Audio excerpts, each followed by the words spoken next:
હાલ ગણેશ ઉત્સવ ચાલી રહ્યો છે ત્યારે ગુજરાતભરમાં ગણેશ ઉત્સવની ધૂમધામપૂર્વક ઉજવણી કરવામાં આવી રહી છે ત્યારે દેશભરમાં ભક્તો ધૂમધામથી ઉજવણી કરી રહ્યા છે અને હાલ સુરત શહેરમાં લાલ દરવાજા વિસ્તારમાં આવેલી ગુંદી શેરીમાં પણ ગણેશ ઉત્સવની ધૂમધામપૂર્વક ઉજવણી કરવામાં આવી છે। ગુંદી શેરીમાં ગણેશ યુવક મંડળ દ્વારા વૃંદાવનના ચંદ્રોદયા મંદિરની થીમ પર ગણપતિનું મંદિર બનાવવામાં આવ્યું છે। આ મંડળ દ્વારા દર વર્ષે કંઈક નવી થીમ પર ગણપતિનું મંદિર બનાવવામાં આવે છે જેનો દરરોજ મોટી સંખ્યામાં લોકો દર્શનનો લાભ લે છે। આ સિવાય ગુંદી શેરી યુવક મંડળ દ્વારા બીજી અનેક પ્રવૃત્તિઓ પણ કરવામાં આવે છે। આમ સુરતમાં ઠેર ઠેર ગણેશ ઉત્સવ ઉજવાઈ રહ્યો છે અને ઠેર ઠેર અવનવી થીમ પર ગણપતિ મહોત્સવ અને ગણપતિ મંદિર બનાવી રહ્યા છે ત્યારે મોટી સંખ્યામાં લોકો ગણપતિના દર્શન કરવા માટે ઉમટી પડે છે। તેજસ શાંતિલાલ ચોકસી। આ કઈ જગ્યા પર આ ગણપતિની સ્થાપના?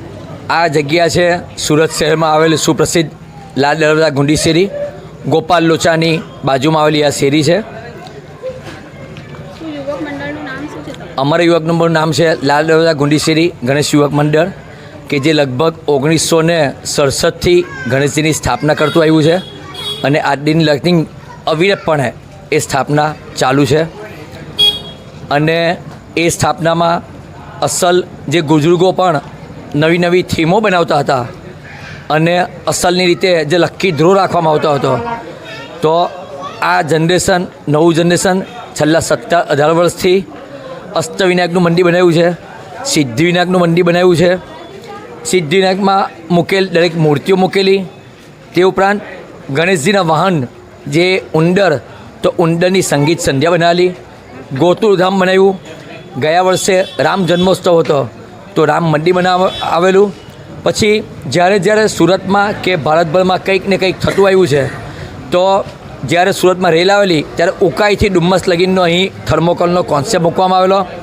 જ્યારે બોમ્બેમાં આતંકી હુમલો થયેલો તાજ હોટલ પર, ત્યારે સંપૂર્ણ તાજ હોટલ અહીં બનાવવામાં આવેલી અને તાજ હોટલનું સુરતનું નહીં પરંતુ ભારતભરનું વર્લ્ડનું ફેમસ ટાઈમ્સ ઓફ ઇન્ડિયાએ અહીં આવીને નોંધ લઈ અને પ્રસિદ્ધ કરેલું એમની અખબારમાં। અને આ વર્ષે અહીં પ્રસિદ્ધ કર્યું છે વૃંદાવનનું જે મંદિર કે જે હાલ 25% બની રહ્યું છે તેની થીમ બનાવવામાં આવી છે। ગણપતિની મૂર્તિ લગભગ 6 ફૂટની મૂર્તિ છે। વિસર્જન તો હવે સુરત શહેર પોલીસ જે પ્રમાણે એની પરમિશન આપે ત્યાં આ નવ યુવકોએ એ લોકોને બાંહેધરી આપી છે અને આજે જ એ પરમિશન અમારી પાસે આવી ગઈ છે। મારું નામ જીનલ અજયભાઈ પટેલ। આ વર્ષે અહીંયા શેરીમાં જે થીમ બનાવવામાં આવી છે તે વૃંદાવનમાં બનવા જઈ રહેલ છે ચંદ્રોદય ઇસ્કોન મંદિર। તે મંદિરની અત્યારે પ્રગતિ બનાવવામાં આવી છે। ત્યાં આગળ અત્યારે કામ હજી ચાલુ છે, પણ અમારા શેરીના નવયુવાનોએ આબેહૂબ આખું મંદિર અહીંયા તૈયાર કરી દીધું છે। ત્યાં વૃંદાવનમાં હજી 20-25% જેટલું જ કામ શરૂ થયું છે। અહીંયા આબેહૂબ મંદિરની તમે જોઈ શકો છો કે પ્રકૃતિ તૈયાર કરેલી છે। આ 1.5 થી પોણા 2 મહિનામાં તૈયાર કરવામાં આવ્યું છે। શેરીના યુવાનોની 7 થી 8 જણની ટીમ હતી, તેઓએ જાતે દિવસના રાત મહેનત કરીને આ મંદિર તૈયાર કર્યું છે। ચંદ્રોદય ઇસ્કોન મંદિર, ચંદ્રોદય મંદિર જે વૃંદાવનમાં બની રહ્યું છે અત્યારે।